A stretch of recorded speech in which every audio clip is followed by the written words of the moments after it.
Muito boa noite. Queremos dar as boas-vindas a todos e, em primeiro lugar, agradecer a vossa presença neste nosso webinar.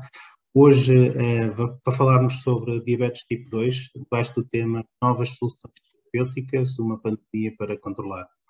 O meu nome é Igor Costa, trabalho no Departamento de Marketing da Novo Nordisk e vou ter o prazer de moderar o webinar desta noite. Este webinar é resultado de uma parceria entre a Escola de Pós-Graduação em Saúde e Gestão e a Novo Nordisk e tem como objetivo fazer uma formação específica na área de diabetes tipo 2 e apresentar-vos também o semaglutide, nome comercial Ozempic, que é um novo análogo de GLP-1 de administração semanal que está disponível no mercado nacional desde o dia 1 de maio. Para isso, vamos ter connosco esta noite a doutora Sara Paula, farmacêutica da farmácia Codivela, em Odivelas, e o doutor Alexandre Loureiro, farmacêutico também, que pertence ao departamento médico da Novo Nordisk, que vão fazer as apresentações e ajudar-nos então a fazer este caminho ao longo da diabetes tipo 2 e de semaglutide. Penso que já todos conhecem bem a dinâmica destes webinars, pelo que convido todos a participarem com as vossas questões, colocando-as no espaço abaixo do ícone onde tem sinalizado o Q&A. Depois, no final, reservamos também 20 minutos para podermos fazer a abordagem das perguntas que queiram colocar e eu próprio depois farei a moderação entre os apresentadores. Apresentações feitas, vou então passar a palavra à doutora Sara Paula, que irá iniciar este webinar fazendo-nos um enquadramento da diabetes tipo 2 e o seu tratamento. Doutora Sara Paula. Obrigada, Igor. Boa noite a todos. Vamos então começar. Então, o nosso programa hoje centra-se, como o Igor disse, na diabetes tipo 2. Vou-vos dar aqui um pequeno enquadramento de como é que esta doença se tem, como tem sido a evolução mundialmente e em Portugal. Depois abordar assim de forma leve as principais classes terapêuticas que temos para o tratamento da diabetes tipo 2. Depois um pouco mais um enfoque nos agonistas do GLP-1, dos quais o Ozempic é um representante, e depois o que é que nós na farmácia, qual é o nosso papel com o doente diabético para ajudar na gestão da sua doença. Como todos sabemos, existem vários tipos de diabetes, sendo que a diabetes tipo 1 tem uma expressão menor nos adultos, menos do que 10% dos adultos são diabéticos tipo 1, e esta é caracterizada por uma ausência completa da secreção de insulina, geralmente pela destruição autoimune das células beta. Normalmente esta doença apresenta-se cedo, na infância ou na juventude, e é de um diagnóstico muito rápido porque tem uma série de sintomas muito característicos que levam a pessoa imediatamente ao médico e que permitem fazer o diagnóstico rápido. Já a diabetes tipo 2, que afeta a maioria da população adulta, cerca de 90% dos adultos diabéticos são diabéticos tipo 2, tem a dificuldade no diagnóstico porque, como as alterações na secreção de insulina e a insulinoresistência se vão instalando ao longo do tempo, o diagnóstico não é tão fácil porque as pessoas não têm sintomas muito visíveis da doença e geralmente esta doença até é detectada quando uma outra complicação leva as pessoas ao hospital e depois, no meio dos outros exames realizados, se percebe que existe uma alteração de facto na glicemia e que é feito o diagnóstico. A diabetes gestacional corresponde à diabetes que é diagnosticada, documentada pela primeira vez na gravidez, e aqui temos duas situações. Uma é quando a grávida já tem nas primeiras análises, é detectado logo um valor de glicémia fora daquilo que são os parâmetros normais, provavelmente esta era uma senhora diabética que não estava diagnosticada. Quando mais tarde, entre as 24 e as 28 semanas, faz então a prova da tolerância oral à glucose e só nessa altura é que surgem valores de glicemia aumentados, aí sim estamos perante uma diabetes tipo 2 em que os aumentos da glicemia são provocados por uma insulinoresistência causada pelas hormonas da placenta. Normalmente a diabetes tipo 2, a diabetes gestacional termina com o parto, tá bem? A mulher volta ao seu estado de saúde normal, no entanto é um fator de risco para gravidezes futuras e convém haver uma vigilância desta mulher, porque há uma forte probabilidade de, nos próximos anos, ela vir a desenvolver a diabetes tipo 2. Depois existem muitas outras situações que podem causar diabetes, doenças genéticas, endócrinas, induzidas por fármacos, mas isso são situações residuais.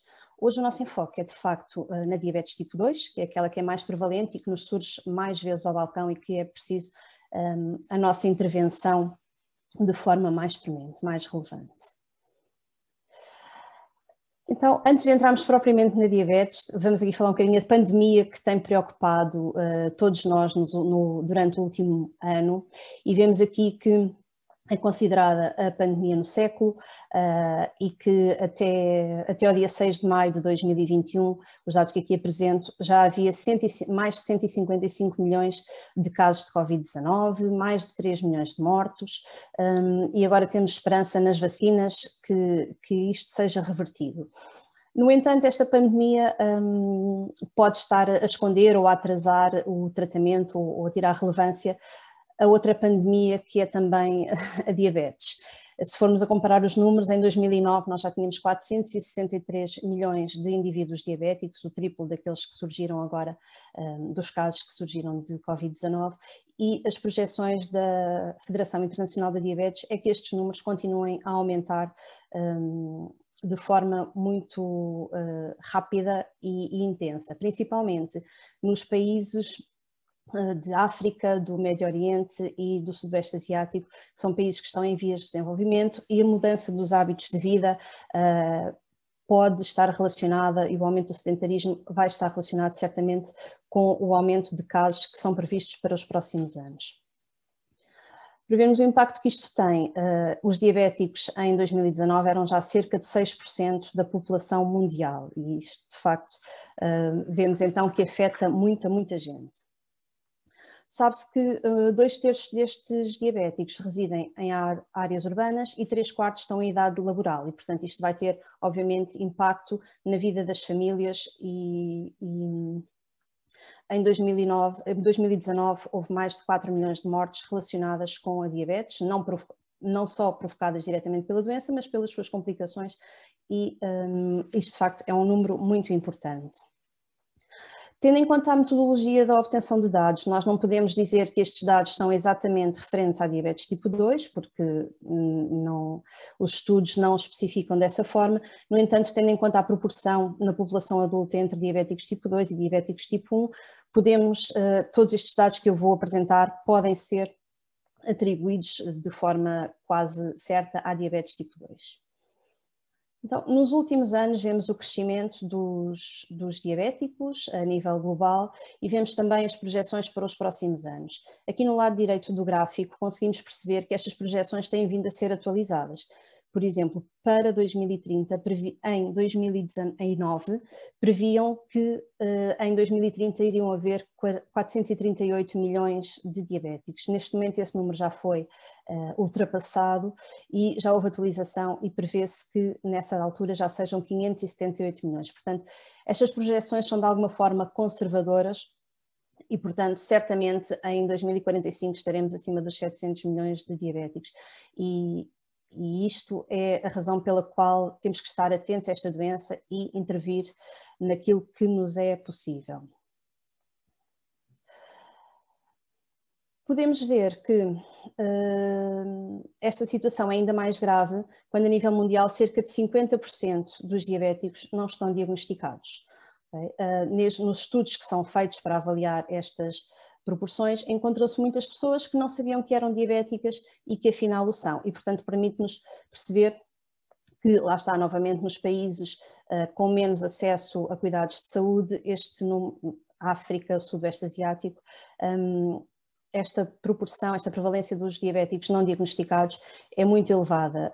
Por curiosidade, em Moçambique, que é o país que tem mais diabéticos por diagnosticar, esta percentagem é perto de 87%, ou seja, 87% dos diabéticos não sabem que o são, não estão a gerir a sua doença, nem a fazer nada para a tratar. Ao analisar por género e por grupo etário, sabe-se que a diabetes afeta mais homens do que mulheres, ligeiramente, não é uma grande diferença, mas há mais homens diabéticos do que mulheres, e penso que é sem surpresas que vemos que afeta pessoas mais velhas e que essa tendência vai continuar nos próximos anos. Relativamente às mortes, morrem mais homens do que mulheres.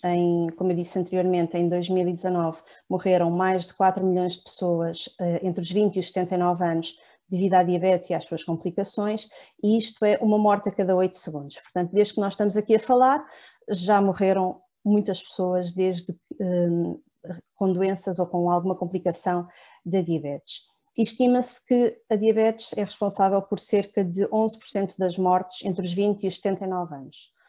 Não responsável, está associada a 11% das mortes dos adultos. Quase metade destas mortes acontece em pessoas com menos de 60 anos, portanto pessoas ativas, em idade laboral, e estas mortes prematuras, bem como as limitações causadas pela doença, vão ter também impacto a nível económico e na sociedade, porque são pessoas em idade laboral e, portanto, vai causar absentismo, vai causar diminuição dos rendimentos das famílias e, portanto, afeta não só o próprio doente, como a sua família e a sociedade. Relativamente aos custos diretos com a diabetes, sejam eles suportados pelo próprio doente ou pelo Estado ou pelos seguros, estima-se que em 2019 os custos diretos com a doença já ascendessem a 800 mil milhões de dólares. Portanto, isto é um valor muito elevado e que, lá está, tem tendência a aumentar pelo aumento do número de diabéticos. E mais uma vez, estas previsões são bastante conservadoras, uma vez que têm apenas em conta o aumento, as variações demográficas que se prevêem ocorrer, mas não têm, por exemplo, em conta o aumento do custo de cada doente aos sistemas de saúde, com o aumento do custo com medicamentos ou com internamentos, não é? Portanto, seria com os valores de agora, aumentando o número de diabéticos, chega-se perto dos 840 bilhões de dólares, mas lá está, será sempre um bocadinho mais se nada for feito. E assim a diabetes acaba por ter um peso grande nos orçamentos dos Estados, variando na Europa desde cerca dos 8% até a América Central e América do Sul, que chega a quase 20% do orçamento da saúde é gasto com diabetes. Observando a prevalência estimada de diabetes nos adultos a nível global, percebemos que esta doença afeta todos os países. Não se pode dizer que é uma doença dos países pobres ou dos países ricos ou dos países mais desenvolvidos ou menos desenvolvidos. Ela está em todo o lado e pensa-se até que em alguns países com menos desenvolvidos, em que os números são menores, a verdade é que não há meios de diagnóstico, não há acesso à saúde e, portanto, estes números até poderão ser um bocadinho conservadores. Relativamente a Portugal, a Federação Internacional de Diabetes estima que 9 a 12% da população adulta seja diabética. No entanto, os dados do relatório anual do Observatório da Diabetes, da edição 2019, que reflete os dados de 2016, 17 e 18, diz-nos que em Portugal cerca de 41,6% da população adulta em Portugal é diabética ou está no estado de hiperglicemia intermédia, aquela que por vezes ouvimos chamar como pré-diabetes, que configura uma intolerância à glicose, seja em jejum ou seja no pós-prandial. Existe aqui alguma intolerância à glicose já documentada em 41,6% das pessoas. Isto corresponde a perto de 3,2 milhões de indivíduos, o que é muito. Aqui há uma ligeira diferença face ao valor que vos apresentei anteriormente, de 9,2% para 13,6%. Isto tem a ver também com metodologia de obtenção de dados. Mas sim, estima-se então que 13,6% da população adulta em Portugal é diabética, sendo que desses 3,6%, 7,7% estão diagnosticados e 5,9% não estão diagnosticados. Isto das médias dos últimos anos é o surgimento de cerca de 60.000 novos casos a cada ano, e lá está, há um trabalho a ser feito nas farmácias, no sistema de saúde, para acompanharmos estas pessoas que não estão diagnosticadas e conseguir fazer alguma coisa por elas. É sem surpresa que vemos que também em Portugal as pessoas mais velhas são as que são mais afetadas pela diabetes, e quanto ao não diagnóstico, aqui a tendência inverte-se um pouco. Geralmente as pessoas mais novas é que têm o diagnóstico mais atrasado, talvez porque não tendo tantas necessidades de procurar serviços de saúde, o diagnóstico acaba também por não ser feito. Geralmente as pessoas mais velhas, nos escalões etários mais velhos, existe uma menor proporção de diabetes não diagnosticada. Sabemos também, e está aqui documentado, que a diabetes é mais prevalente nas pessoas que têm um índice de massa corporal mais elevado, nomeadamente excesso de peso e obesidade. E, portanto, as pessoas com um índice de massa corporal acima de 25 e ainda mais os acima de 30 têm mais probabilidade de desenvolver a doença e as suas complicações. Relativamente à representatividade da diabetes nas causas de morte em Portugal, vê-se que há aqui um ligeiro decréscimo nos últimos anos. De qualquer forma, ainda tem um peso importante. Cerca de 3,8% dos óbitos em Portugal estão de alguma forma relacionados com a diabetes. Sabemos que a diabetes tem uma série de complicações crónicas que surgem principalmente por causa de problemas vasculares, e temos que, quando são afetados grandes vasos, surge a doença cardiovascular e a doença vascular cerebral, e os pequenos vasos, quando são afetados, surgem então as retinopatias, nefropatias e a neuropatia. Quando há problemas mais profundos, neuropatia e afecção dos vasos, surge então o pé diabético, que é uma forte causa de amputação dos membros inferiores em Portugal. Relativamente ao risco cardiovascular, sabemos também que o facto de a pessoa ser diabética configura logo um fator de risco cardiovascular, e temos aqui diversos estudos que o apresentam, que a diabetes aumenta significativamente o risco do surgimento de doença cardiovascular em todas as idades.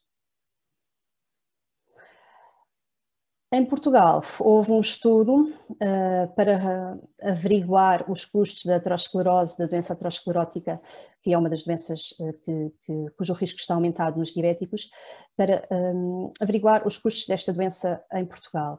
E vê-se então que cerca de 2 mil milhões de euros foram gastos em 2016 com a aterosclerose, com a doença aterosclerótica, tanto em internamento, em ambulatório, e depois também nos custos indiretos, a não participação no mercado de trabalho, o absentismo laboral. Portanto, a doença cardiovascular tem um impacto real não só no doente, mas na economia do país e da sociedade. Para melhor então compreendermos a evolução da diabetes e as abordagens terapêuticas disponíveis, vamos só aqui recordar de forma leve a homeostasia da glicose. Quando nos alimentamos, a presença de alimentos no intestino vai estimular a produção das incretinas GIP e GLP-1, e paralelamente o aumento da glicémia vai também, tal como o GIP e GLP-1, estimular as células beta do pâncreas à produção da insulina. A presença de insulina no sangue vai então estimular a absorção e a utilização da glicose pelas células, e vai também promover o seu armazenamento no fígado sob a forma de glicogênio. Tudo isto vai então ajudar a diminuir a glicémia. Quando os níveis de glicémia se tornam mais baixos, e aqui é importante recordar que o cérebro necessita de uma concentração de glicose de pelo menos 70 mg por decilitro para cumprir as suas funções em pleno. Quando a glicémia se aproxima destes valores, então há uma estimulação do pâncreas, e as células alfas produzem glucagon, que vão promover a glicogenólise a nível hepático, a transformação do glicogênio armazenado em glicose, para que ela então seja utilizada pelos tecidos para a obtenção de energia. Sabemos hoje que não é assim tão simples, que não é apenas o glucagon e a insulina que têm um papel na homeostasia da glicose, e que existem muitos outros fatores que fazem aumentar a glicémia e a manutenção dos níveis séricos de glicémia elevados. São eles, por exemplo, a reabsorção da glicose a nível renal, o aumento da lipólise, a utilização da gordura como fonte energética que permite a acumulação de açúcar no sangue, alterações a nível dos neurotransmissores também fazem com que não haja uma resposta correta dos tecidos. Fala-se hoje em dia também de insulinoresistência a nível vascular, a inflamação também parece ter um papel importante na hiperglicemia. Portanto, temos aqui uma série de fatores que concorrem para a hiperglicemia, que contribuem para a diabetes e, como podem ver aqui nesta imagem, temos alguns fármacos que vão atuar nestes pontos e são eles as nossas armas terapêuticas principais para o tratamento da diabetes. Temos então aqui um quadro resumo que vamos ampliar e anotar aqui algumas, tomar nota daqui algumas coisinhas importantes sobre alguns dos fármacos. Então, sabemos que a primeira linha para o tratamento de diabetes tipo 2 é a metformina. Todos nós vemos as primeiras prescrições, até na pré-diabetes, o que surge é a metformina. É um fármaco bastante eficaz, seguro, já conhecemos bem o seu funcionamento, ele vai diminuir a produção hepática de glicose, atuar em ação forte nos insuficientes renais. Se a taxa de filtração glomerular for inferior a 30, ele é mesmo contraindicado, não pode ser utilizado, e tem que se ter atenção ao dosamento da vitamina B12. Relativamente à perda de peso, ele promove uma perda moderada de peso, não em todos os doentes, e depois, a nível da doença cardiovascular e da doença renal, ele parece ter algum benefício na doença aterosclerótica, mas nos outros tipos, na insuficiência cardíaca ou na doença renal crónica, tem uma ação neutra. Depois aqui, olhando cá para baixo, alguns outros fármacos têm vindo a perder um bocadinho de terreno nos últimos anos, as sulfonilureias, as glinidas, as tiazolidinedionas. Isto pode-se dever ao facto de em alguns deles haver o risco de hipoglicémias, o que é sempre uma dificuldade para a gestão da doença dos diabéticos, e também ao facto de eles promoverem o aumento de peso, que é algo que vai depois facilitar o surgimento de complicações e dificultar a gestão da doença. Aqui a tiazolidinediona parece aumentar o risco de insuficiência cardíaca e por isso está completamente contraindicado, porque ele favorece a retenção hídrica e a formação de edema. Parece ter algum benefício na doença vascular aterosclerótica, mas pesando tudo acaba por não ser o mais importante. Relativamente aos inibidores da DPP-4, eles funcionam ao inibir a enzima DPP-4, que é responsável pela degradação das incretinas, e portanto vão permitir que o GLP-1 atue durante mais tempo e promova a libertação de glicose e inibição do glucagon durante mais tempo. No entanto, sabe-se que existe algum potencial risco a nível dos doentes insuficientes cardíacos e não acaba por não ter grande benefício a nível cardiovascular, não tem grande impacto no peso e, portanto, é sem surpresa que vemos aqui duas classes terapêuticas que nos últimos anos têm vindo a ganhar terreno, porque de facto elas apresentam aqui mais benefícios. Começando pelos inibidores do transportador de sódio e glicose. Eles vão diminuir a reabsorção de glicose a nível do rim e, portanto, vão favorecer a glicosúria. A glicose vai diminuir no sangue pela sua expulsão através da urina. Pelo aumento também do funcionamento do rim, da diurese, vão favorecer a perda de peso e perda de volume, o que se torna um benefício, e acabam por também ter ação na progressão da doença renal crónica e a nível cardiovascular também favorecem, dificultam a progressão da doença, digamos assim, têm uma ação protetora.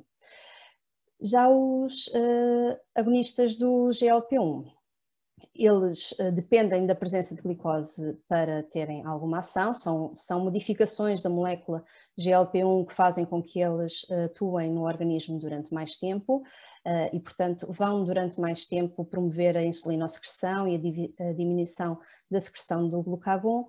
E, adicionalmente, eles também atrasam o esvaziamento gástrico, que promove também a saciedade e, por isso, promovem a perda de peso, ajudam na perda de peso que é tão necessária nestes doentes.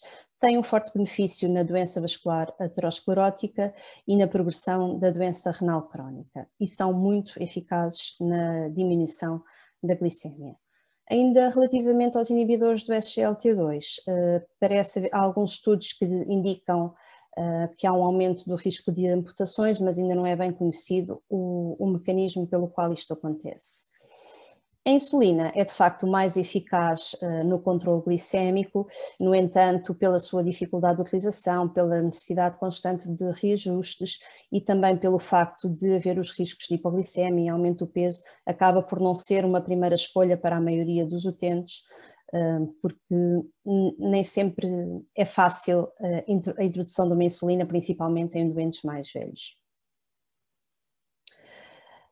Observando então aqui as guidelines mais atuais para a intervenção terapêutica, percebemos que de facto a metformina é a principal escolha, a primeira escolha, e depois da introdução da metformina o que deve ser feito, antes até da verificação do controle glicémico, é a avaliação do risco cardiovascular. E primeiro vamos aqui falar da situação em que não há risco cardiovascular. Neste caso, então, não havendo risco cardiovascular, vamos então verificar o controle glicémico e se houver dificuldade nesse controle glicémico, vamos avançar para uma terapia dupla ou tripla, sempre tendo em conta as necessidades do utente. Se o mais importante for minimizar as hipoglicémias, então vamos introduzir um inibidor de DPP4 ou um agonista do GLP-1, qualquer um destes fármacos que não tem riscos de hipoglicemia. Isso aí depois será atendendo à escolha do clínico, mas a abordagem são estes fármacos. Se o mais importante para aquele doente for estimular a perda de peso, então aí vamos para os fármacos que são mais eficazes nesta situação, os agonistas do GLP-1 ou os inibidores do SGLT2, lá está, novamente, escolha do clínico e depois, conforme o controle glicémico, será necessário adicionar ou não outros fármacos. Se o problema para aquele doente for essencialmente o custo, então a abordagem é pelos fármacos com menor custo para o doente. Havendo risco cardiovascular, o fluxograma é um pouquinho diferente e vamos ver com mais pormenor. Havendo risco cardiovascular, independentemente, lá está, novamente, independentemente do controle glicémico, se a pessoa passa mais tempo dentro dos valores-alvo ou não, havendo risco cardiovascular, esse risco deve ser reduzido. Se a doença cardiovascular aterosclerótica for predominante e se ela já existir ou se houver fatores de risco como a idade, hipertrofia ventricular ou estenose já das artérias coronárias ou carótidas, aí a escolha principal é um agonista dos receptores do GLP-1 com benefício cardiovascular estabelecido. No caso de não ser tolerado, então aí escolhe-se um inibidor de SGLT2. Se ainda assim os valores de glicemia não estiverem dentro do alvo ou se for necessária intensificação da terapêutica, então aí vamos avançar para outras escolhas. No caso da doença renal crónica ou insuficiência cardíaca serem dominantes, aí a opção são os inibidores do SGLT, dos receptores do transportador de sódio e glicose, para ajudar a reduzir o edema, aumentar a diurese e vamos tentar evitar a progressão da doença renal crónica. Se os inibidores do SGLT2 não forem tolerados ou forem contraindicados por não haver uma taxa de filtração glomerular adequada, aí vamos usar os benefícios dos agonistas do GLP-1. Depois, mais uma vez, se não houver controle glicémico, pode ser necessário então adicionar outros fármacos, mas A primeira abordagem após a metformina é tratar ou prevenir o avanço do problema cardiovascular e então depois avaliar a glicemia. Relativamente à classe dos agonistas do GLP-1, sabemos que eles têm vários efeitos farmacológicos. A nível do pâncreas, eles atuam na célula beta para a produção da insulina e na célula alfa, diminuindo a produção de glucagon. A nível do fígado, vão também diminuir a produção hepática de glicose, portanto isto favorece a diminuição dos valores de glicémia, vão aumentar a sensibilidade à insulina e vão diminuir a esteatose, a produção de gorduras. A nível do trato intestinal, eles atrasam o esvaziamento gástrico, e a nível do tecido adiposo vão diminuir os efeitos tóxicos da acumulação da gordura. Nos rins, aumentam a excreção de sódio e a nível do sistema nervoso central, eles favorecem a perda de peso porque aumentam a sensação de saciedade e isso vai fazer com que haja uma menor ingestão de alimentos. A nível muscular, também ajudam a diminuir a resistência à insulina. As principais vantagens deste grupo farmacoterapêutico são a sua eficácia no controle glicémico, mais eficazes do que a maioria das outras classes de antidiabéticos, e os seus efeitos benéficos a nível cardiovascular, nomeadamente a diminuição da pressão arterial sistólica, a ação protetora no miocárdio, a proteção contra a hipertensão, diminuição dos efeitos ateroscleróticos e os benefícios no perfil lipídico do doente. Depois tem ainda uma grande vantagem que é a ajuda na redução do peso. Desvantagens são alguns efeitos gastrointestinais que surgem com o início da terapêutica, nomeadamente diarreias, náuseas e vômitos. O facto de serem uma terapêutica injetável que requer uma formação, um ensino e cuidado por parte do utente e de quem o acompanha e, por enquanto, eles ainda têm um custo um bocadinho elevado e, portanto, em algumas situações não são logo considerados como a segunda terapêutica adicional. Passo então agora para o Alexandre, que nos vai apresentar a molécula semaglutidum. Boa noite. Doutora Sara Paula, muito obrigado por esta excelente apresentação. Eu pedi apenas, se possível, que deixasse de partilhar o ecrã para eu conseguir. Caso contrário, não conseguiria partilhar aqui a apresentação. Muito obrigado. Ora, penso que agora já conseguiram ver a minha apresentação, certo? Ok, ótimo. Ora, como a doutora Sara Paula referiu, portanto, o objetivo desta parte que eu irei apresentar é fazer aqui uma overview daquilo que é esta molécula de semaglutide, portanto, do Ozempic, e aqui um panorama geral daquilo que são os resultados de eficácia e de segurança desta molécula, e depois também entrar aqui um bocadinho naquilo que também é importante abordar no que diz respeito às considerações práticas da utilização deste fármaco. E, portanto, também apresentar-me, o meu nome é Alexandre Loureiro e, portanto, faço aqui parte do departamento médico da Novo Nordisk e vou então passar à apresentação. Faz sentido então começarmos primeiro por olhar particularmente para a molécula de semaglutide, perceber de onde é que ela vem, perceber dentro do enquadramento que a doutora Sara nos fez aqui dos agonistas do receptor de GLP-1, que eles têm aqui várias diferenças entre si. Portanto, quando olhamos para a molécula base de qual eles derivam, sabemos que temos aqueles que são derivados da hexendina, portanto, molécula presente no monstro da Gila, e temos também estes análogos do GLP-1 humano, portanto, mais semelhantes à molécula fisiológica, que mesmo derivando desta molécula acabam por ter algumas diferenças no que diz respeito particularmente à sua dimensão molecular, e podemos ver aqui moléculas com kilodaltons abaixo de 5 e outras que acabam por ter dimensões maiores. Focando então particularmente na molécula de semaglutide, sabemos que é um análogo de GLP-1 humano que foi desenvolvido aqui para consigamos ter uma grande homologia com a molécula fisiológica, mas aqui com algumas alterações que lhe vão conferir aqui algumas particularidades do ponto de vista de farmacocinética e farmacodinâmica. Portanto, temos esta alteração no resíduo 8, que há uma substituição da alanina a ácido alfa-aminoisobutírico, que faz com que esta molécula seja mais protegida da degradação pelo DPP-4 e, portanto, consiga estar na forma ativa durante um maior período de tempo. Da mesma forma, houve aqui esta alteração no resíduo 26, com a adição desta cadeia de diácido gordo, que vai contribuir aqui para uma ligação mais forte à albumina e que vem da mesma forma que a molécula do liraglutido foi desenvolvida, mas aqui com um espaçador e com uma cadeia de diácido gordo que lhe confere uma ligação ainda mais forte à albumina e que, como vemos em estudos de farmacocinética que foram realizados, confere esta possibilidade de termos uma administração semanal, porque a semivida da molécula de semaglutido é de cerca de 149 horas, portanto corresponde a pouco mais de 6 dias, o que é perfeitamente adequado para uma administração semanal do fármaco.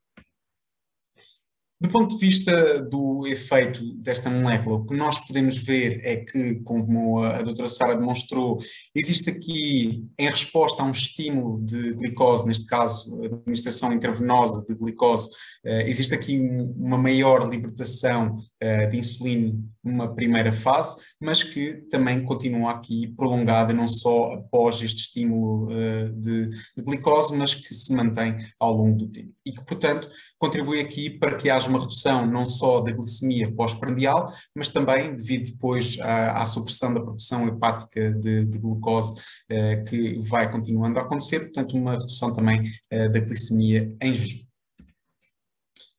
A doutora Sara mencionou também aqui os benefícios do ponto de vista de perda de peso que esta classe apresenta e, portanto, aquilo que tem vindo a ser estudado, particularmente em estudos pré-clínicos, no que diz respeito a este mecanismo, é uma ativação aqui das vias neuronais que são responsáveis pela sensação de saciedade e, por outro lado, a inibição de vias neuronais que são responsáveis pelos estímulos de fome. E sabemos, portanto, nisto, em modelos animais, que se deve particularmente a esta ativação, nomeadamente na área pós-trema e nos núcleos do trato solitário, portanto aqui regiões do tronco cerebral e do hipotálamo.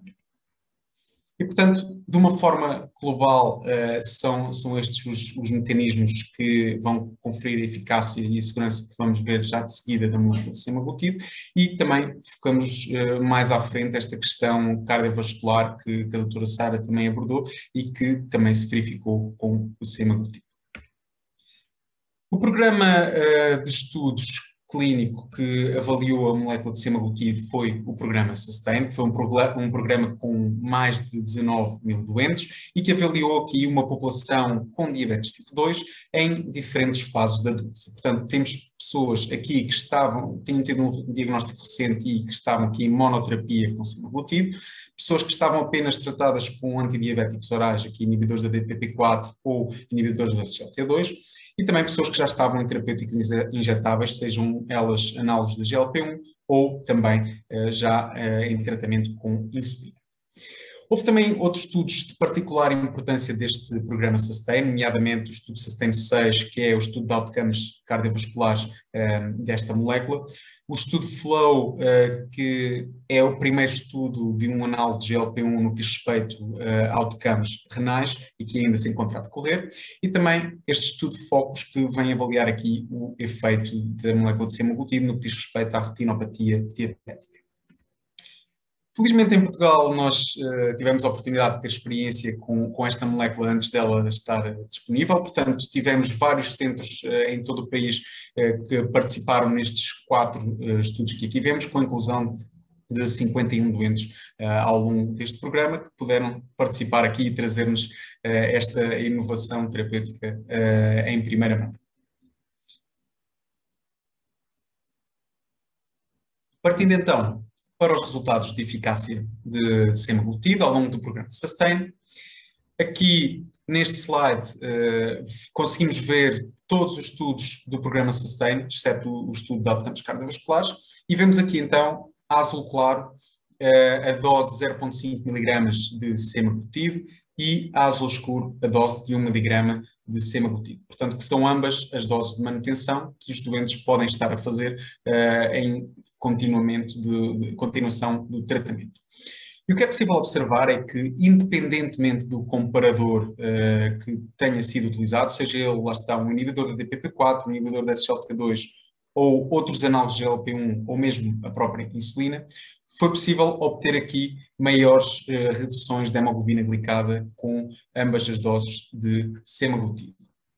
Em particular, portanto, quando focamos nas outras moléculas desta classe, com outros análogos de GLP-1, o que nós podemos observar é que estas reduções, e aqui comparativamente ao dulaglutide, outra molécula, outro análogo de GLP-1 de referência que temos disponível em Portugal, houve aqui, com ambas as doses de semaglutide, uma redução adicional de 0,4% da hemoglobina glicada. Também quando olhamos, portanto, para o controle metabólico particular no que diz respeito ao controle do peso, o que conseguimos ver mais uma vez é que foi possível, com ambas as doses de semaglutide, atingir aqui um melhor controle do ponto de vista de peso, com perdas de peso ao longo do programa SUSTAIN que variam entre os 4,5 e os 6,5 kg. E, mais uma vez, quando comparamos aqui com outras classes que já sabemos que têm também um efeito a nível da perda de peso, nomeadamente os inibidores de SGLT2 e outros análogos de GLP-1, foi possível, com semaglutide, obter reduções adicionais. E aqui, novamente, quando olhamos para o estudo com o dulaglutide, observamos que as reduções de peso foram no mínimo do dobro quando comparadas com esta molécula. Isto tudo tem de ser observado também àquilo que são os alvos terapêuticos destas pessoas com diabetes tipo 2. Portanto, quando consideramos aqui aqueles que são os principais alvos, portanto, quer abaixo de 7% ou mesmo um alvo mais rigoroso, abaixo ou igual a 6,5%, o que é possível observar ao longo de todo o programa SUSTAIN é que com semaglutide foi possível uma maior proporção de doentes atingir este alvo terapêutico. Portanto, aqui quando consideramos o alvo abaixo de 7%, entre 2/3 e 80% dos doentes tratados com semaglutide conseguiram atingir este alvo, e quando olhamos para este alvo mais rigoroso, igual ou inferior a 6,5%, pelo menos metade, em praticamente todos os estudos do programa SUSTAIN, pelo menos metade dos doentes tratados com semaglutide conseguiram atingir este alvo mais estreito. E mais uma vez, quando temos em conta a classe, uma maior proporção de doentes consegue atingir este alvo terapêutico. Obviamente, estes resultados de eficácia têm de ser também aqui balanceados com um adequado perfil de segurança. E o que nós conseguimos ver, mais uma vez, ao longo deste programa de SUSTAIN, é que quando tomamos os eventos adversos no global e também os eventos adversos graves deste programa, estes foram semelhantes nos braços de semaglutide e nos braços do comparador. No que diz respeito à descontinuação terapêutica, observou-se um ligeiro aumento desta descontinuação em muito devido aos efeitos gastrointestinais que são sentidos e que são conhecidos desta classe, mas que, do ponto de vista absoluto, acabaram por ser reduzidos e, portanto, não comprometeram aqui de uma grande forma a adesão terapêutica dos doentes ao tratamento. Focando particularmente, portanto, como a doutora Sara referiu, estes efeitos gastrointestinais são os efeitos mais particulares e mais importantes desta classe e, obviamente, quando olhamos para a proporção de indivíduos com efeitos gastrointestinais ao longo do programa de estudos, esta foi por volta dos 40% a 45%. E quando olhamos, portanto, para esta outra classe que apresenta estes efeitos gastrointestinais, mais uma vez, portanto, temos um ligeiro aumento comparativamente ao exenativo de libertação prolongada e também um ligeiro aumento comparativamente ao liraglutide. Quando comparamos aqui, portanto, os efeitos com o dulaglutide, estes acabam por ser semelhantes, ou seja, aquela maior potência que nós vimos na redução da hemoglobina glicada e na redução do peso, acaba por não ser aqui acompanhada de mais preocupações do ponto de vista de efeitos gastrointestinais. E é de sempre reforçar também que estes efeitos são efeitos que surgem no início da terapêutica, mas que à medida que nós, e com o semaglutide, como vamos ver mais à frente, temos a possibilidade de fazer uma titulação faseada do tratamento para diminuir estes efeitos iniciais e que ao longo da duração do tratamento vão diminuindo e, portanto, vão atingindo níveis aceitáveis e toleráveis para os doentes continuarem no tratamento. Passando agora então para este aspecto particular e que a doutora Sara também salientou e muito a importância de nós cada vez mais olharmos para os benefícios cardiovasculares que algumas destas moléculas podem apresentar. E o que foi possível ver do ponto de vista mecanístico é que em alguns estudos deste programa SUSTAIN, e aqui particularmente no estudo SUSTAIN 3, que comparou semaglutide com exenatide de limitação prolongada, houve aqui desde a baseline uma redução deste marcador de inflamação, que é a proteína C reativa, e que foi reduzido com ambos os fármacos, mas aqui com uma redução de 20% superior com o semaglutide, comparativamente à molécula de exenatide de limitação prolongada. Um outro aspecto que pode também contribuir aqui para estes mecanismos que nós vemos de proteção cardiovascular é este efeito de redução do teor lipídico pós-prandial, nomeadamente no que diz respeito aos triglicerídeos e à VLDL, que foi aqui observado neste estudo clínico em indivíduos com obesidade e que tiveram aqui uma refeição com elevado teor lipídico e que, portanto, pode contribuir aqui de alguma forma para este mecanismo cardiovascular. O que é um facto é que, quer pela conjugação destes dois fatores ou por algum outro fator que nós ainda não conhecemos completamente, aqui em modelos animais foi observado com três doses diferentes de semaglutide em modelos animais, um efeito de redução da área de lesão de placa aterosclerótica, aqui em modelos de ratinhos aterogénicos, nomeadamente knockout da apolipoproteína E e do receptor de LDL, e que, portanto, parece haver aqui um efeito direto da molécula de semaglutide na prevenção e na redução desta área de lesão de placa aterosclerótica, que não depende da dose.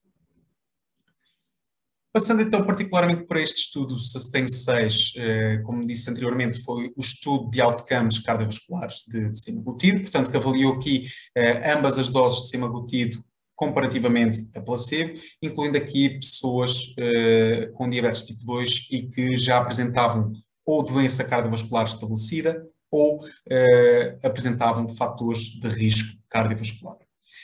O outcome primário deste estudo foi o tempo até ao primeiro acontecimento de MACE, que foi aqui o composto de mortalidade cardiovascular, infarto não fatal e AVC não fatal. E aquilo que foi possível observar do ponto de vista dos resultados no endpoint primário foi uma redução de 26%, que foi estatisticamente significativa no braço de semaglutide, correspondendo aqui então a uma redução absoluta de risco de 2,3%. E é também de realçar que, como nós podemos ver, as curvas vão se afastando ao longo do tempo, ao longo da duração do estudo, e, portanto, é um benefício que não se manifesta apenas nos primeiros 6 meses ou no primeiro ano de tratamento, mas do qual o doente vai beneficiando à medida que vai estando tratado com esta terapêutica. Do ponto de vista do número de doentes que é necessário tratar para prevenir um evento, são necessários tratar 45 doentes para que consigamos prevenir um destes eventos cardiovasculares, se doentes estiverem tratados durante 2 anos. Estes resultados foram particularmente impactantes quando olhamos para o AVC não fatal, que foi aqui reduzido em 39% no braço de semaglutide, redução também com significado estatístico e que, mais uma vez, também se conseguiu observar com o afastamento contínuo das curvas ao longo do estudo. Do ponto de vista de outros outcomes avaliados no estudo, o que nós conseguimos ver é uma tendência de redução do infarto, que apesar de não ter sido significativa, houve aqui uma tendência que foi quase significativa, portanto parece haver aqui também um possível efeito no que diz respeito ao infarto e do ponto de vista de mortalidade cardiovascular não houve aqui diferenças entre os braços de tratamento, possivelmente também devido aos 2 anos de estudo que poderão não ser suficientes para que se observem estas diferenças. E, portanto, recapitulando os grandes resultados deste estudo Sustain 6, o que nós conseguimos observar foi, de facto, aqui uma redução de 26% destes outcomes de mortalidade cardiovascular, infarto ou AVC fatais, que se traduziu, portanto, num número de 45 doentes que é necessário tratar durante 2 anos para prevenir um evento, e também esta redução importante, particularmente na nossa realidade, de 39% do AVC não fatal. No que diz respeito a outros outcomes, como vimos ao longo do programa Sustain, neste estudo também se verificou aqui uma redução significativa da hemoglobina glicada, portanto, comparativamente ao placebo, e da mesma forma, portanto, quando olhamos para o peso, este também foi diminuído significativamente, e de realçar, portanto, que esta perda de peso era mantida enquanto os doentes estavam aqui tratados com semaglutide, ou seja, não havia aqui uma perda temporária que depois havia aqui um possível efeito de rebound em que os doentes voltavam a ganhar o peso que perderam.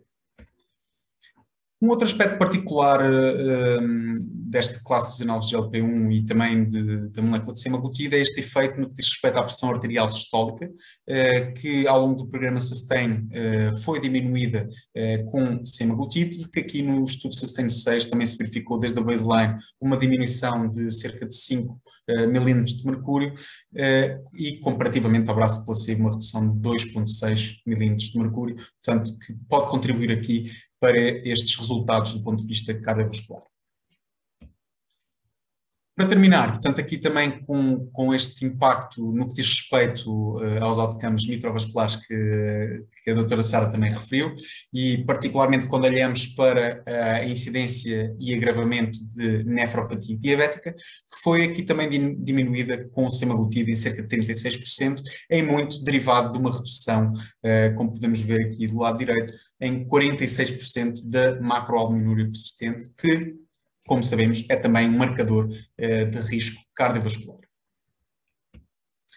Passando então agora para esta parte das considerações práticas e da utilização deste produto, portanto, como referi anteriormente, existem 3 dosagens de semaglutide, que estão disponíveis em 3 canetas diferentes que aqui vemos neste slide.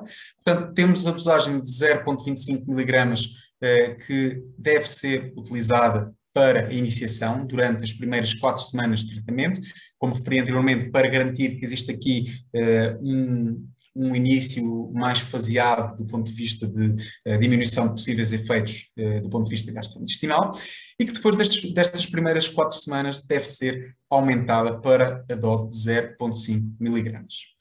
Esta dose de 0,5 mg, portanto, pode ser uma dose de manutenção e o doente pode continuar a fazer após estas 4 semanas de tratamento, ou então pode ser uma dose transitória e, portanto, ao fim de 4 semanas iniciais com 0,5 mg, pode o doente ser aumentado para 1 mg, como vemos aqui, que corresponde a esta caneta aqui verde.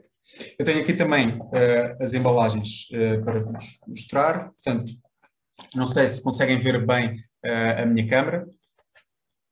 Sim? Ótimo, pronto. Portanto, temos aqui a embalagem de 0,25 mg, que é assim nesta cor cinzenta.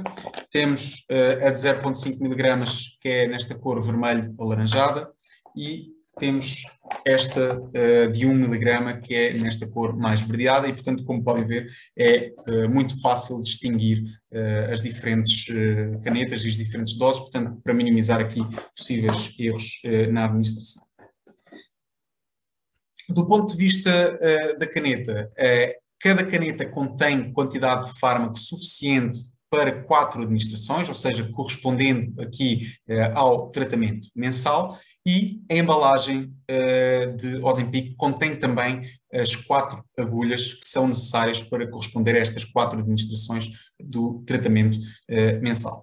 Eu tenho aqui também, portanto, para vos mostrar o que vem dentro da própria embalagem de Ozempic. Portanto, quando abrimos, temos logo aqui, inicialmente, portanto, o dia em que a pessoa fez a administração, portanto, para garantir que depois, em tomas subsequentes, a pessoa faz sempre no mesmo dia, e para poder marcar aqui também quais é que foram os dias em que fez.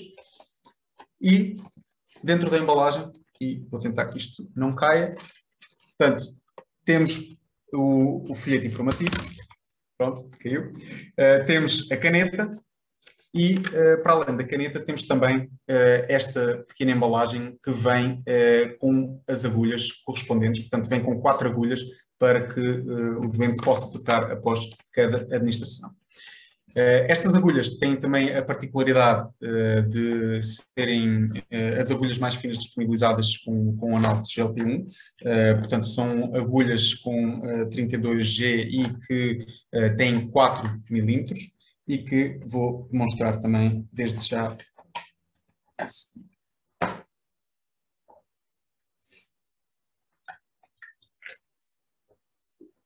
Só buscar o material. Portanto, as agulhas, portanto, dentro daquela embalagem vêm assim, desta forma. Portanto, cada agulha tem 2 tampas que deverão ser retiradas. Portanto, tenho aqui também a caneta de demonstração. Portanto, antes de colocar a agulha, apenas mostrar-vos como é que é o mostrador da caneta. Portanto, cada caneta inicialmente vem assim, portanto, com o mostrador no 0. Antes da primeira administração, deve-se colocar neste ponteiro, portanto, que é 2 cliques para a frente e que serve para, antes da primeira administração, nós fazermos a purga do sistema e, portanto, garantirmos que o fármaco já se encontra na agulha antes de administrar. Depois de fazermos a purga, portanto, isto volta para o 0. E, para fazermos a administração, o que temos de fazer, portanto, é rodar até chegarmos aqui à dose correspondente da caneta. Portanto, se nós tivermos a caneta de 0,25 mg, o primeiro número que nos surge é o 0,25. Se tivermos a de 0,5, o primeiro número é o 0,5 e a mesma coisa para a caneta de 1 mg. No que diz respeito à colocação da agulha, portanto, é apenas tirar aqui esta proteção. Portanto, colocamos a agulha diretamente e enroscamos. Portanto, quando começamos a sentir alguma resistência, é porque a agulha já está colocada. E vamos ver, portanto, temos uma tampa inicial, que sai facilmente, como podem ver. E temos depois uma segunda tampa, que fica aqui e que deverá ser utilizada para nós colocarmos depois da administração. Vou então tirar essa segunda tampa. E, como podemos ver, portanto, a agulha está inserida, é bastante pequena, como podem ver, portanto, para facilitar aqui também a adesão terapêutica e para que o doente também não fique assustado, que seja daquelas agulhas enormes que se vê nos filmes.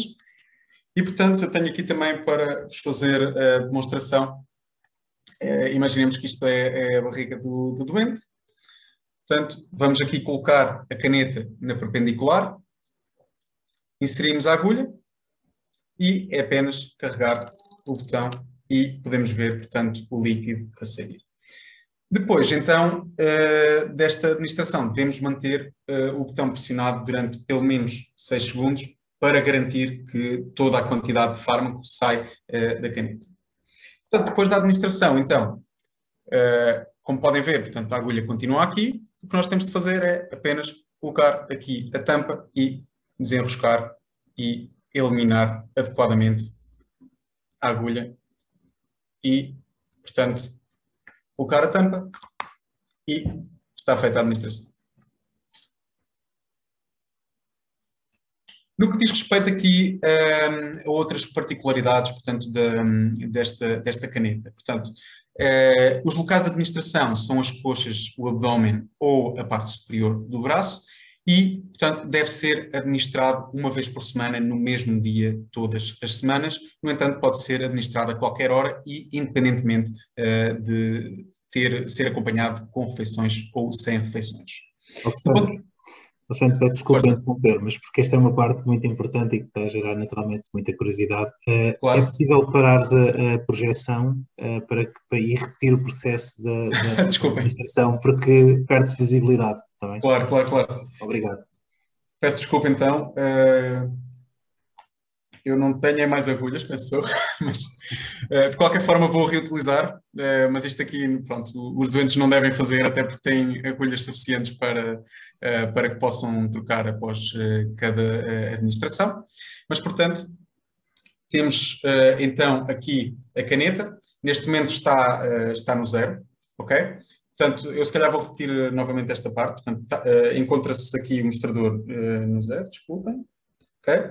Portanto, o primeiro passo, portanto, 2 cliques à frente é a purga, ok? Que, como referi, deve ser feita antes da primeira administração para garantir que o fármaco se encontra já na agulha. Portanto, depois da primeira administração, isto volta para o 0 e então aqui nós supostamente já temos aqui a agulha inserida, portanto, agora isto já...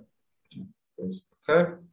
Portanto, a agulha vem com estas 2 tampas, ok? Vem desta forma, portanto tem aqui uma película que eu há bocado removi, mas que agora já não é possível retirar novamente. E, portanto, desta forma, o que é necessário fazer é, então, enroscar aqui até oferecer alguma resistência. Portanto, depois, nós vamos tirar esta camada de fora, ok? Esta primeira tampa, e temos uma segunda tampa que está aqui, ok? E que devemos também retirar antes de fazer a administração. Portanto, neste momento, já fiz a purga, portanto, o fármaco já está na agulha. O que eu vou fazer é, então, rodar para os 0,25. Portanto, 0,25 é o que surge na caneta do primeiro mês. Depois temos as de 0,5 e a de 1 miligrama. Portanto, cada uma aparece o número respectivo e a dose respectiva neste mostrador. Depois, então, já temos aqui a caneta preparada com os 0,25. Devemos, então, colocar a agulha... Assim, se calhar consegue ver melhor. Portanto, devemos colocar na perpendicular. A agulha já está aqui, portanto, aquilo que é necessário fazer é pressionar o botão e, portanto, vamos ouvir os cliques, que é a caneta a fazer o reset e voltar até 0. E, portanto, após a administração, devemos manter e segurar o dedo na parte de cima da caneta durante pelo menos 6 segundos para garantir que todo o fármaco é administrado. Portanto, depois da administração, como podemos ver, portanto, a caneta voltou ao 0. Ainda pode ser utilizada, por exemplo, imaginemos que esta é a primeira toma, ainda vamos ter aqui quantidade de fármaco suficiente para 3 administrações. E, portanto, o que nós devemos fazer é garantir, então, que a agulha não é reutilizada, até porque temos 4 agulhas, não faz sentido reutilizarmos.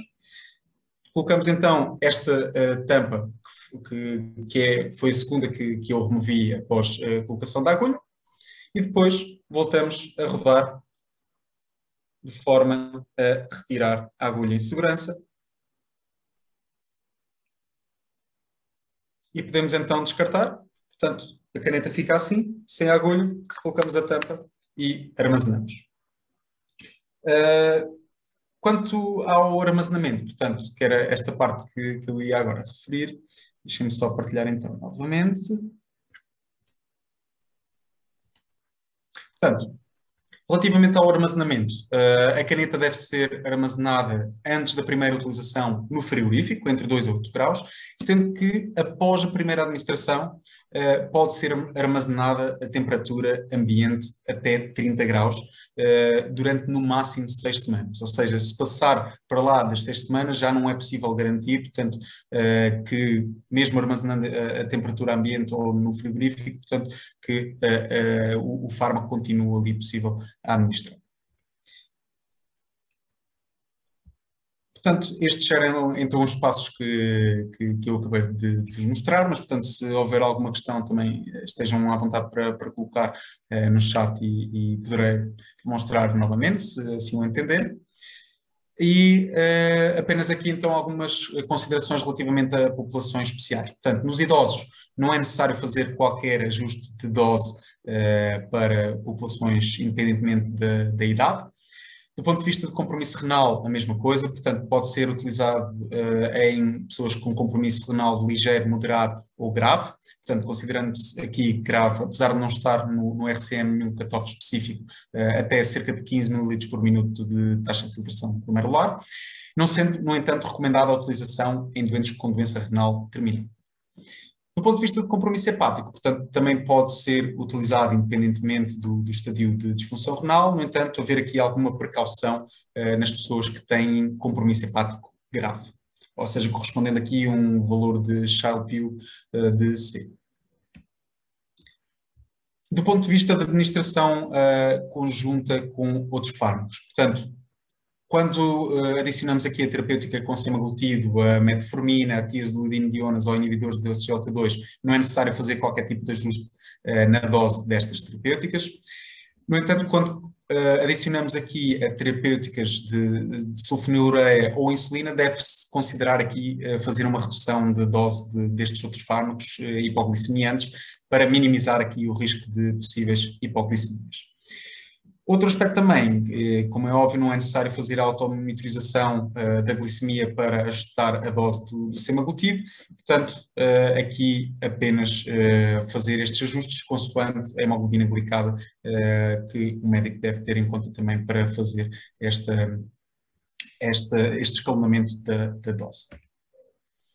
Portanto, resumindo e concluindo estes aspectos teóricos e práticos de semaglutido, portanto, como a doutora Sara apresentou, a metformina continua a ser o padrão terapêutico e a terapêutica de primeira linha no tratamento de diabetes, mas obviamente hoje em dia cada vez mais se olha para os efeitos e para as comorbilidades, particularmente cardiovasculares, renais e de insuficiência cardíaca e, portanto, nestes indivíduos que apresentam fatores de risco ou doença estabelecida, devemos considerar aqui a utilização de um análogo de GLP-1 ou inibidor da SGLT2, isto independentemente dos valores da hemoglobina glicada, porque sabemos também que estes efeitos cardioprotetores se manifestam independentemente do valor da hemoglobina glicada que o doente apresenta. E, de uma forma geral, relativamente à molécula de semaglutido, o que nós sabemos é que é um fármaco bastante eficaz do ponto de vista do controle glicémico, com reduções superiores a outras classes no que diz respeito à hemoglobina glicada. Resulta também aqui no melhor controle deste fator de risco que é o peso, com maiores perdas de peso do que outros fármacos, quer da mesma classe, quer de outras classes terapêuticas, e contribui aqui também para uma redução do risco cardiovascular, com uma redução de 26% de mortalidade cardiovascular, infarto ou AVC não fatal. Da mesma forma, é um fármaco também seguro, com um perfil em linha com aquilo que já é conhecido desta classe dos análogos de GLP-1 e que, portanto, os principais efeitos adversos são aqueles que já conhecemos desta classe a nível gastrointestinal, mas que são completamente geríveis e que vão atenuando à medida que o doente continua tratado com esta terapêutica. E era então isto que tinha para partilhar convosco. Vou passar novamente a palavra à doutora Sara Paula e, portanto, estarei aqui também para responder a eventuais questões. Muito obrigado. Obrigada, Alexandre, extremamente claro. Acho que já nos sentimos todos à vontade com o funcionamento da caneta. Foi uma ótima exposição. Vamos então retomar aqui pensando mais no papel do farmacêutico na gestão da doença, diabetes tipo 2, e a nossa intervenção surge na diabetes nas várias fases, tanto na prevenção como na detecção de possíveis casos e um diagnóstico precoce, como também no tratamento. Existem inclusivamente estudos recentes que avaliam a importância, o papel do farmacêutico, nomeadamente do farmacêutico comunitário, no acompanhamento destes doentes, e todos eles mostram e reforçam a importância da presença do farmacêutico na equipa de saúde que acompanha o diabético. E, portanto, nós temos que exercer este nosso papel e fazer o melhor pelos nossos utentes. Então, a nível da prevenção, nós na farmácia, em consulta farmacêutica, temos esta ferramenta que é o questionário do Find Risk, que permite avaliar o risco de uma pessoa desenvolver diabetes nos próximos 10 anos. Tem várias questões sobre a idade, hábitos alimentares, hábitos tabágicos, medições do peso, de índice de massa corporal, perímetro abdominal, histórico familiar. E depois, com a pontuação total dada pelas respostas às perguntas, escalonamos as pessoas por níveis de risco. As pessoas que estiverem nos riscos, nos patamares de baixo e ligeiro, nós devemos fazer um aconselhamento, estilos de vida saudável, e reaplicar o questionário dentro de 3 anos, portanto não há grande risco para estas pessoas. As pessoas que se encontram no patamar a partir do risco moderado de desenvolver diabetes, devemos então passar para a avaliação de parâmetros bioquímicos, a glicemia ou a hemoglobina glicada, se o conseguirmos, e avaliar se estes valores estiverem dentro dos valores de referência. Vamos reforçar os estilos de vida saudável, cuidados com a alimentação, cessação tabágica, se assim for, e convidar o utente a fazer nova avaliação daqui a 1 ano. No caso de encontrarmos então valores fora dos valores de referência, vamos fazer a referenciação a uma consulta médica e aqui já vamos promover que esta pessoa comece o seu tratamento. A nível do diagnóstico precoce e dos rastreios, todos nas nossas farmácias já fizemos rastreios e fazemos com mais ou menos frequência.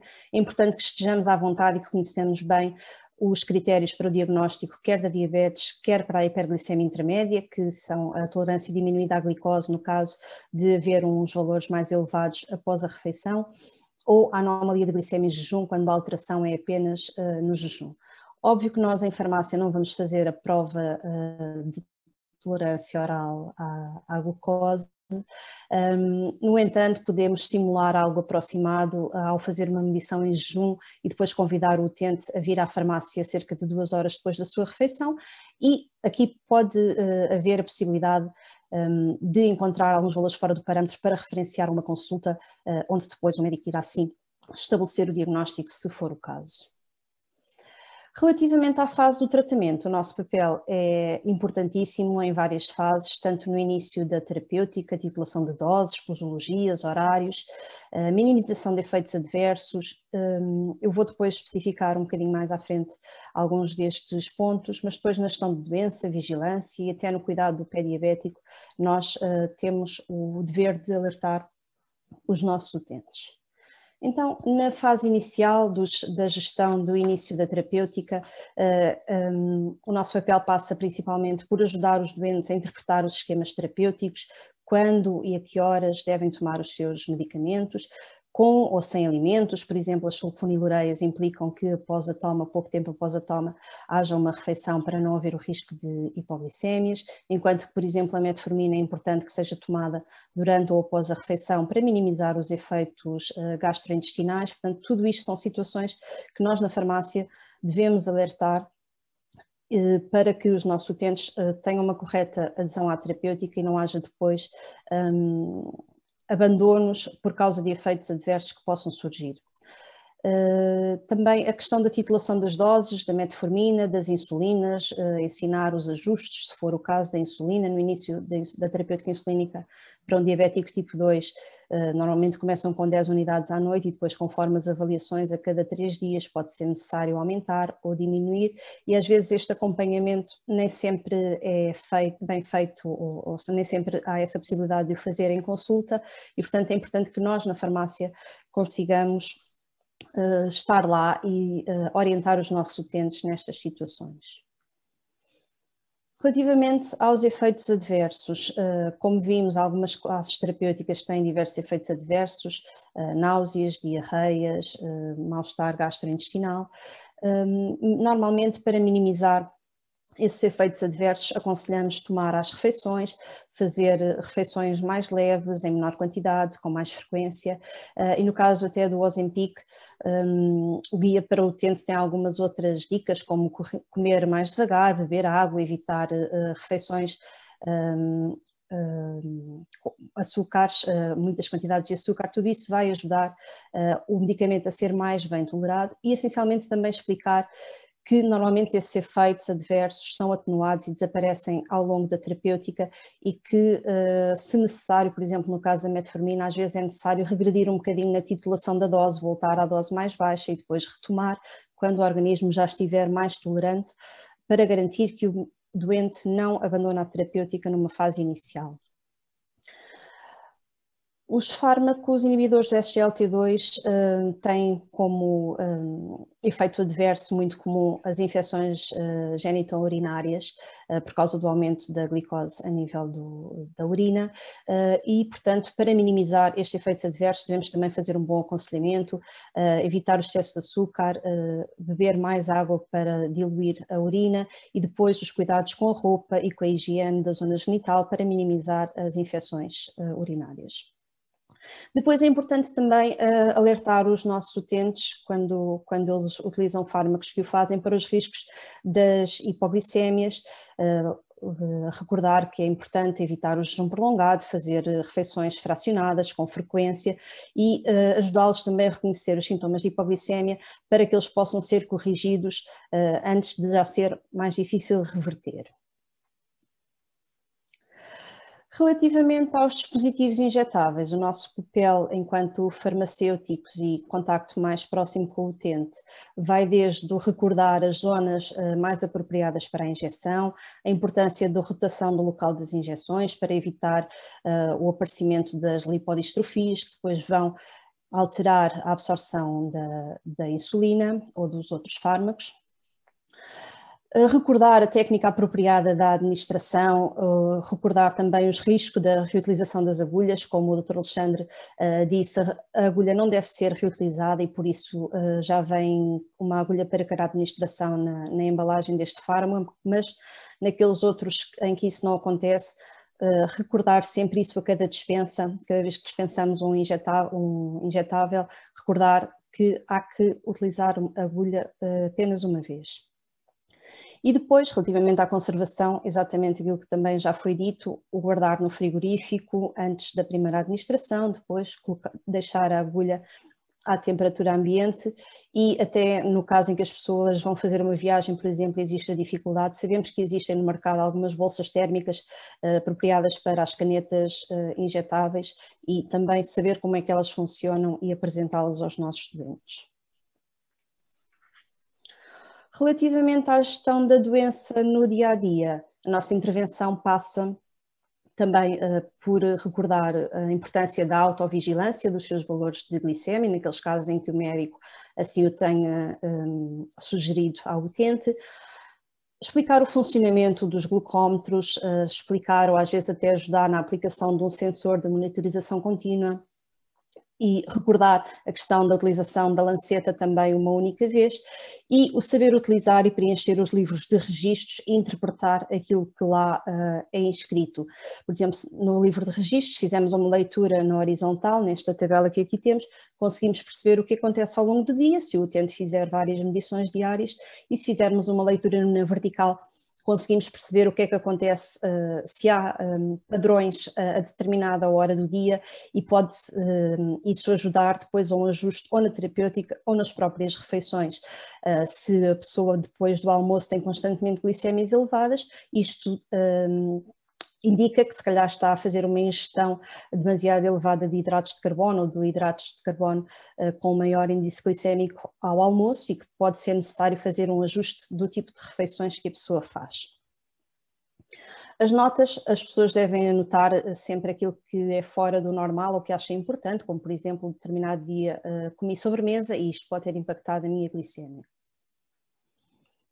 Depois, além da parte do autocontrole e da vigilância, na parte da gestão da doença, é importante também sabermos aconselhar de forma genérica, se nós sentirmos muito à vontade para fazer planos alimentares, pelo menos reconhecer que uma alimentação equilibrada, o controle do peso e a atividade física são de facto a base para o tratamento da diabetes tipo 2 e podem efetivamente travar a progressão da doença. Se nos sentirmos à vontade, podemos ajudar o utente a construir um plano alimentar, perceber o que são refeições equivalentes ou, se tivermos na farmácia, encaminhar inclusivamente para uma consulta de nutrição para garantir que este doente consegue ter o seu controle glicémico também pelas refeições. A nível da atividade física, é importante também sabermos as recomendações da OMS para a atividade física para um adulto, que são pelo menos 150 minutos de atividade física por semana, dividida em 3 vezes, e que pelo menos 10 minutos devem ser seguidos sem interrupção e que a pessoa não deve estar mais do que 2 dias seguidos sem ter alguma atividade física. E esta atividade física engloba o exercício formal, mas também as atividades da vida diária, como subir escadas, as limpezas da casa, tudo isso são atividades que já ajudam de alguma forma a diminuir a insulinoresistência e a melhorar os níveis de glicemia. Ter atenção que algumas complicações da diabetes podem condicionar a atividade física, como por exemplo um doente com retinopatia não pode fazer movimentos bruscos com a cabeça e portanto não deve fazer atividades que impliquem saltos ou grande impacto, porque isso vai agravar a sua complicação. Depois, se tivermos essa necessidade e se tivermos disponível na farmácia, então encaminhar para outros serviços, a nutrição, a podologia, a cessação tabágica, se o utente fumar e tiver com dificuldade em perder esse hábito. Relativamente depois também ao cuidado do pé diabético, passa por nós ir fazendo algum tipo de aconselhamento sobre a importância da observação e da higiene do pé com sabonete neutro, observação diária, a hidratação com produtos apropriados. Infelizmente ainda há muitas pessoas que consideram o creme gordo um ótimo hidratante para tudo, mas temos produtos específicos na farmácia para o pé do diabético, com agentes que vão diminuir a proliferação de infecções, que vão favorecer o retorno venoso, e com agentes esfoliantes para evitar as hiperkeratoses que vão depois deformar o pé e que podem vir a dar origem a feridas e úlceras. Também o cuidado com as unhas, as calosidades e daí a possibilidade do encaminhamento para uma consulta de podologia para fazer este tratamento, porque às vezes as pessoas fazem o tratamento do pé com lâminas e depois não se apercebem dos cortes e é um risco muito elevado para os diabéticos e, portanto, se nós tivermos nesta farmácia na nossa farmácia, o serviço de podologia é uma ótima oportunidade para o pé ser observado por alguém mais especializado com frequência. E depois os cuidados também a ter com meias e sapatos, as meias não terem costuras, serem de tecido absorvente e respirável e também os sapatos ajustados. Pronto, recordar que de facto o farmacêutico tem cada vez mais um papel importantíssimo e devemos continuar e querer ter cada vez mais um papel na gestão da patologia de diabetes tipo 2. Somos quase sempre a primeira porta onde as pessoas recorrem quando têm alguma dúvida sobre a sua doença e devemos estar preparados. Obrigado. E vou passar então ao Igor. Muito obrigado, doutora Paula, e obrigado, Alexandre, pelas excelentes apresentações.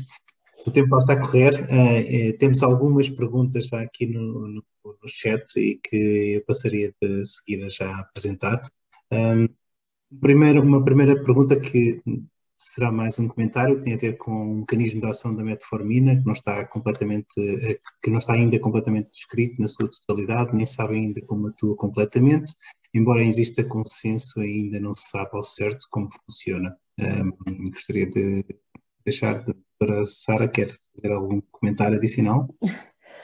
Sim, na verdade, esse comentário pode ter surgido porque eu disse que era um fármaco bem conhecido e conhecemos bem os efeitos deles. De facto, o mecanismo de ação não está bem estabelecido, sabe-se que ele de alguma forma ajuda a diminuir a produção de glicose hepática e que oferece bons resultados, mas é verdade. Isto, às vezes os nervos e o querer dizer tudo faz-nos não ser tão claros como desejável e é verdade.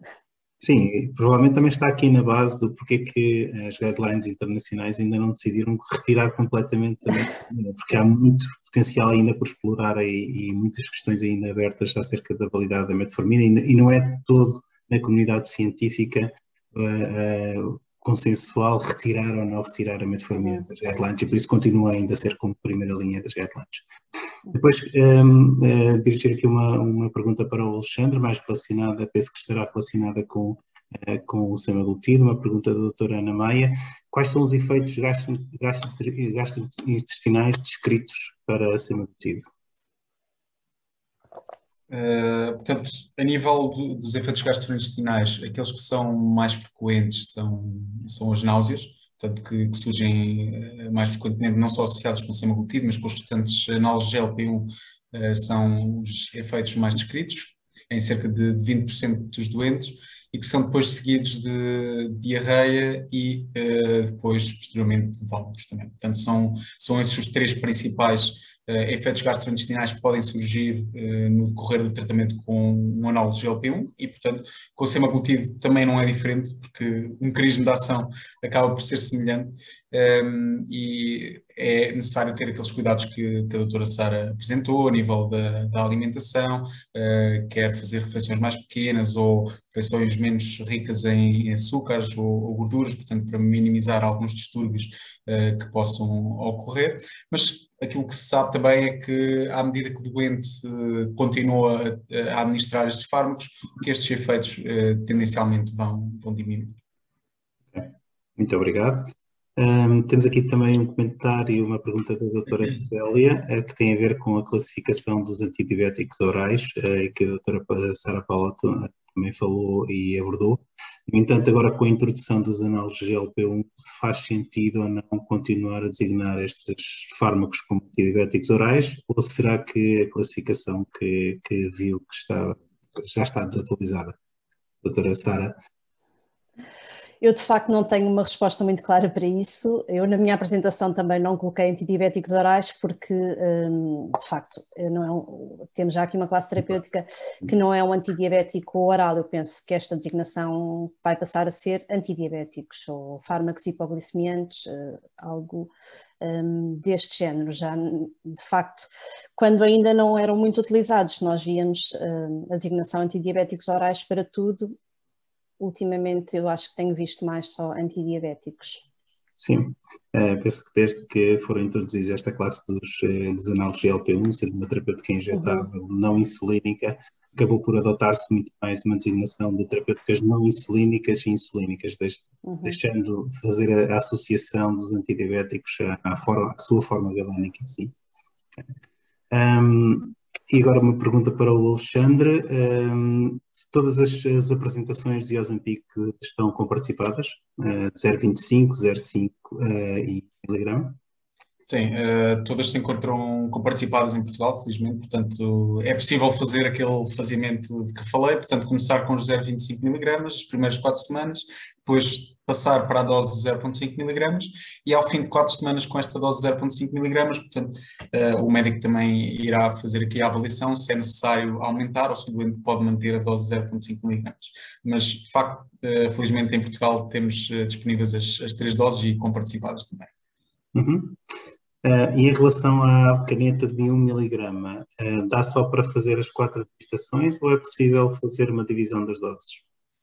Portanto, cada caneta tem apenas, ou seja, o marcador da dosagem correspondente, ou seja, a de 0,25 mg surge apenas como número na caneta a de 0,25 mg e a mesma coisa para as de 0,5 e as do miligrama. Portanto, aquilo que se deve fazer e que é correta a utilização da caneta é fazer a dose correspondente à caneta que se está a utilizar e, portanto, com a caneta de 1 miligrama apenas se deve dar a dose de 1 miligrama, sem fazer divisões.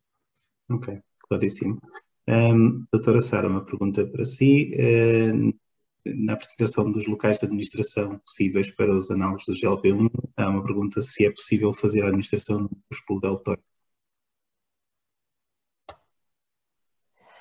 Só chamar a atenção que isto é um fármaco de administração subcutânea, tá bem? Portanto, seja qual for o local da administração, há que ter atenção e garantir que a administração é subcutânea e não intramuscular.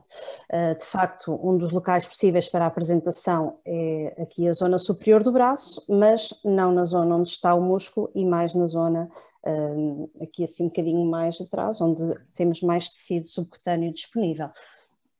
E de qualquer forma também as agulhas que vêm são as mais curtas, 4 milímetros, e o que facilita que não haja, que não se chegue ao músculo quando estamos a fazer a administração. Muito obrigado. Alexandre, uma pergunta da doutora Bárbara Faria. O semaglutide atua da mesma maneira que o liraglutide, mas semanalmente? Sim, ou seja, portanto, do ponto de vista do mecanismo de ação, é um análogo de GLP-1, tal como o liraglutide, tem estas características, quer do ponto de vista farmacocinético, portanto, com uma duração de ação mais prolongada, portanto, que permite esta administração semanal, e também esta menor degradação por parte da DPP-4, por causa daquela alteração que é efetuada no molécula. Isto permite não só, portanto, que se mantenha mais tempo em circulação, mas também mais tempo nos receptores de GLP-1 e, portanto, não só se traduz num aumento da semivida do fármaco, mas também naquela diferença da eficácia do fármaco, quer do ponto de vista de controle glicémico, mas também do ponto de vista de controle do peso, que foi possível observar no estudo SUSTAIN-10, que comparou as duas moléculas. Muito obrigado. Doutora Sara, uma pergunta sobre diabetes tipo 1. Se faz sentido ser utilizado semaglutide na diabetes tipo 1? É a pergunta da doutora Silvia Dias.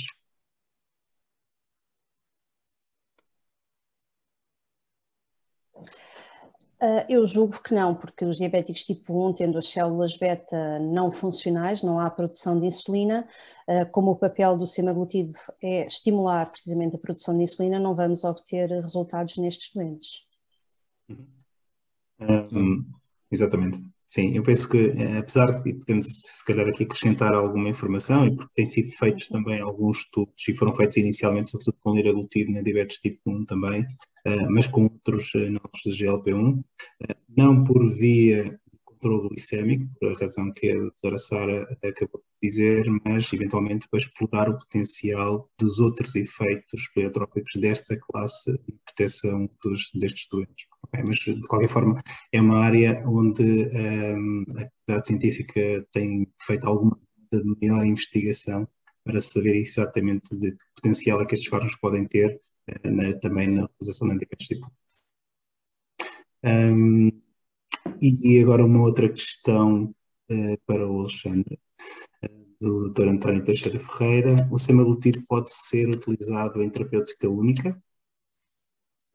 Portanto, em pessoas que são intolerantes à metformina ou que porventura têm alguma contraindicação para a utilização, é possível utilizar semaglutide como terapêutica única em monoterapia. No entanto, se a pessoa tolerar o tratamento com metformina ou não existir qualquer contraindicação para tal, portanto, deve ser sempre utilizado em associação à metformina. Doutora Sara, uma pergunta da doutora Mariana. Existe algum documento em que esteja descrito quantas vezes deve o diabético tipo 2 medir a sua glicemia?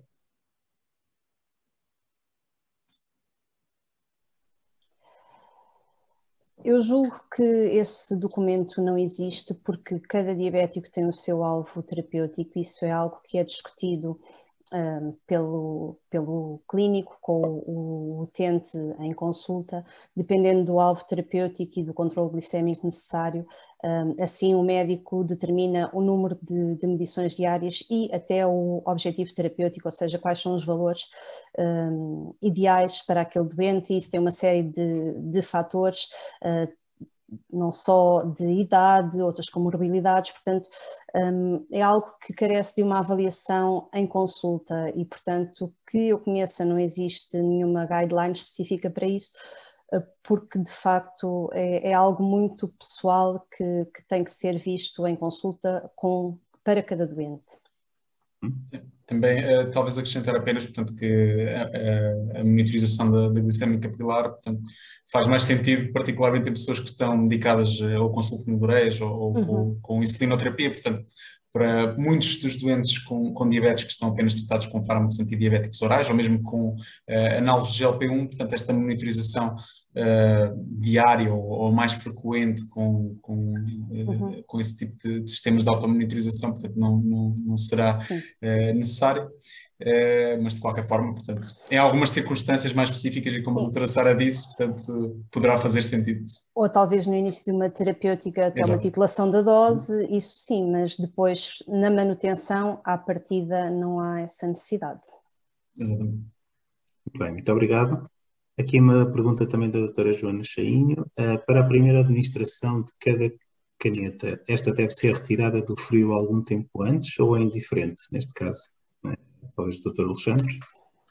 Sim, não existe nenhuma recomendação particular para o tempo ou para se é necessário fazer essa espera, portanto, daquilo que nós sabemos e daquilo que também está descrito em RCM, portanto, a administração pode ser feita imediatamente após o produto ser retirado do frio. No entanto, caso o doente pretenda, portanto, pode esperar também até fazer a administração.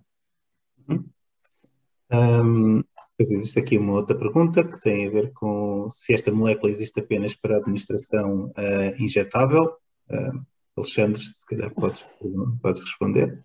Sim, de facto, portanto, de momento nós estamos aqui a apresentar o Ozempic, o semaglutida injetável, porque é a molécula e o fármaco que estão disponíveis em Portugal.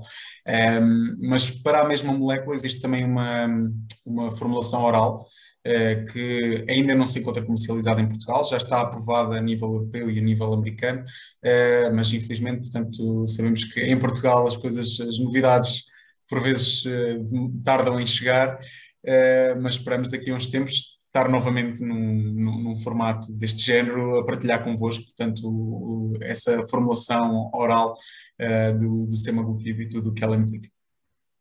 Obrigado. Doutora Sara, mais uma pergunta da doutora Célia. Se pode referir a fonte bibliográfica ou repetir novamente a recomendação sobre exercício físico, onde recomendou os 150 minutos por semana?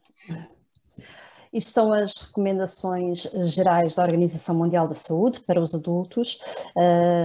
Claro que tem mais especificidades, mas são cerca de 150 minutos por semana, divididas em 3 vezes, de atividade física aeróbica moderada. Ou 15, pronto, depois já há aqui mais pormenores ou menos tempo de atividade física intensa, ou uma combinação das duas, mas no geral, e tendo em conta que estamos se calhar a falar nos nossos utentes um bocadinho mais de idade mais avançada, podemos não ter pessoas tão ativas fisicamente e, portanto, podemos apontar para caminhada 3 vezes por semana, 40 a 50 minutos, que faz os 150 minutos de atividade física preconizada, mas começar gradualmente, para eles não desistirem também logo na primeira semana. E que de facto deve haver uma atividade física seguida de 10 minutos para obtermos aqui o efeito benéfico a nível do peso e cardiovascular. E evitarem, na generalidade também evitarem atividades mais sedentárias, não estarem mais de 30 minutos seguidos sentados. Existe uma série de recomendações, mas que são gerais, não são específicos para o doente diabético, são recomendações gerais para o adulto para a sua manutenção da saúde física. Muito obrigado. Já agora reencaminho uma nova pergunta que tem a ver com o facto das agulhas serem de 4 milímetros, se não compromete a dose administrada no doente obeso com uma maior camada de gordura.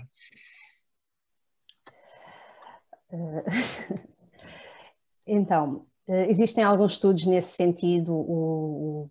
Fazer prega é preciso, não é preciso fazer prega, tamanho das agulhas, e até se sabe que idealmente até as agulhas deveriam ser quase sempre as de 4 milímetros para a generalidade dos doentes, são perfeitamente suficientes porque nas várias zonas do corpo, de facto a nossa pele pode ter espessuras diferentes, mas no máximo 2,4, 2,5 milímetros de camada de pele até chegarmos ao tecido subcutâneo. Portanto, os 4 milímetros garantem perfeitamente, na maioria dos casos, uma administração correta. Agora também reencaminhava ali para o Dr. Alexandre, não sei se houve algum estudo para doentes mesmo muito obesos que tivesse isto em conta, mas na generalidade as guidelines e os estudos mais recentes indicam que os 4 milímetros são suficientes. Sim, completamente alinhado com a sua resposta, doutora Sara. Portanto, ao longo do programa Sustain, foram utilizadas agulhas de 4 milímetros e aquilo que, e uma parte da população que foi estudada, portanto, tinha um IMC elevado, e, portanto, isso, como vimos nos resultados, não comprometeu de qualquer forma a eficácia e a segurança de semaglutide. Portanto, são agulhas perfeitamente adequadas para qualquer tipo de populações.